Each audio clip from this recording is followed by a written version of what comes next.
रोक के बावजूद सरकार फिर बनाने जा रही नई पंचायतें। 108 एम्बुलेंस में महिला से कर्मचारी ने की छेड़छाड़।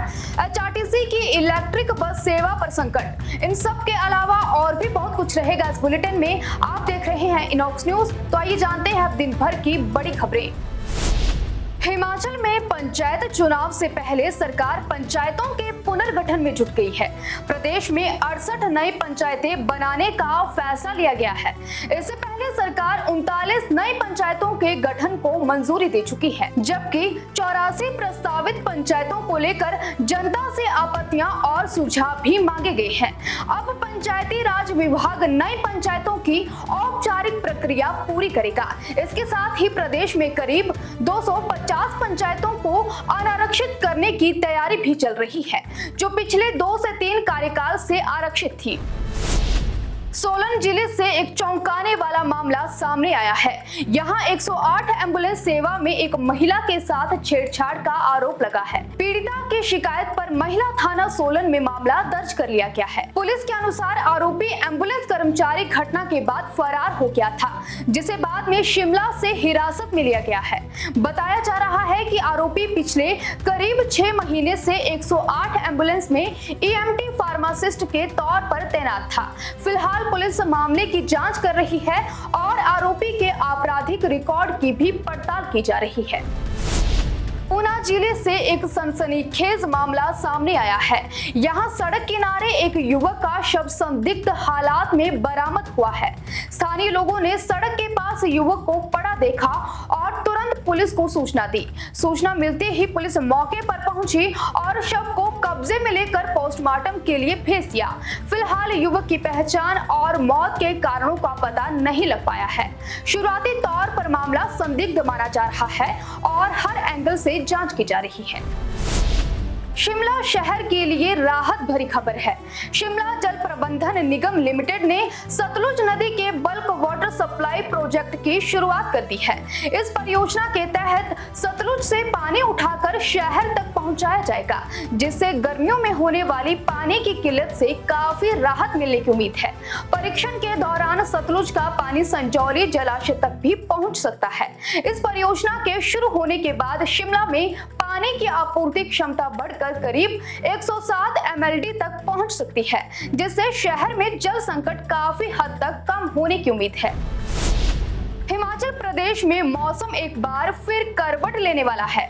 मौसम विभाग के अनुसार 11 मार्च से प्रदेश के कई हिस्सों में मौसम बदल सकता है। निचले और मध्य पर्वतीय इलाकों में हल्की बारिश की संभावना जताई गई है, जबकि ऊंचाई वाले क्षेत्रों में बारिश के साथ बर्फबारी भी हो सकती है। 12 मार्च को मध्य और उच्च पर्वतीय क्षेत्रों में बारिश और हिमपात के आसार हैं। वहीं कांगड़ा, कुल्लू, मंडी, चंबा, किन्नौर, लाहौल स्पीति में तेज अंधड़ को लेकर येलो अलर्ट भी जारी किया गया है। एचआरटीसी की इलेक्ट्रिकल बसों को लेकर बड़ी समस्या सामने आई है। करीब 6 साल पहले शुरू की गई ई बस सेवा अब मुश्किलों में घिरती नजर आ रही है। बताया जा रहा है कि बसों की मरम्मत के लिए जरूरी स्पेयर पार्ट्स उपलब्ध नहीं हो पा रहे, जिसके कारण कई ई बसें लंबे समय से खड़ी हैं।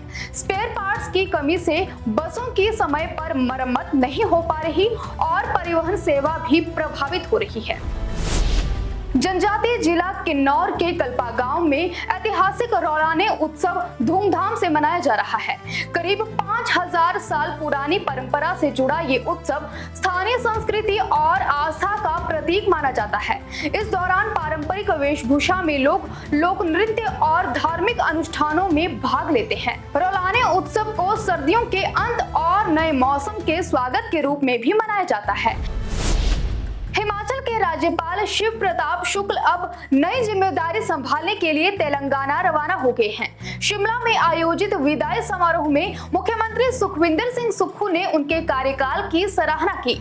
मुख्यमंत्री ने कहा कि राज्यपाल के रूप में उन्होंने गरिमा और संवेदनशीलता के साथ अपनी जिम्मेदारियां निभाई और संवैधानिक पद की प्रतिष्ठा को और मजबूत किया। इस दौरान उनके कार्यकाल में कई मुद्दे संवाद के माध्यम से सुलझे और लोक भवन जनता से जुड़ा एक सक्रिय केंद्र बनकर उभरा। हिमाचल में ई-केवाईसी अभियान के दौरान बड़ा खुलासा हुआ। जांच के बाद प्रदेश में करीब 1,28,000 सामाजिक सुरक्षा पेंशन खाते बंद कर दिए गए। इनमें कई ऐसे मामले सामने आए जहां मृत या अपात्र लोगों के नाम पर भी पेंशन ली जा रही थी। सरकार ने ई-केवाईसी प्रक्रिया के जरिए ऐसे खातों की पहचान कर उन्हें बंद कर दिया है।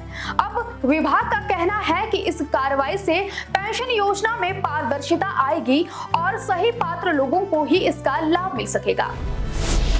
कांगड़ा जिले के 2 युवाओं ने भारतीय सेना में लेफ्टिनेंट बनकर प्रदेश का नाम रोशन किया है। जयसिंहपुर के सनी ठाकुर और पालमपुर के आयुष मेहरा ने कड़ी ट्रेनिंग पूरी करने के बाद भारतीय सेना में अधिकारी के रूप में अपनी सेवाएं शुरू कर दी हैं। दोनों युवाओं की इस उपलब्धि से परिवार और पूरे क्षेत्र में खुशी का माहौल है।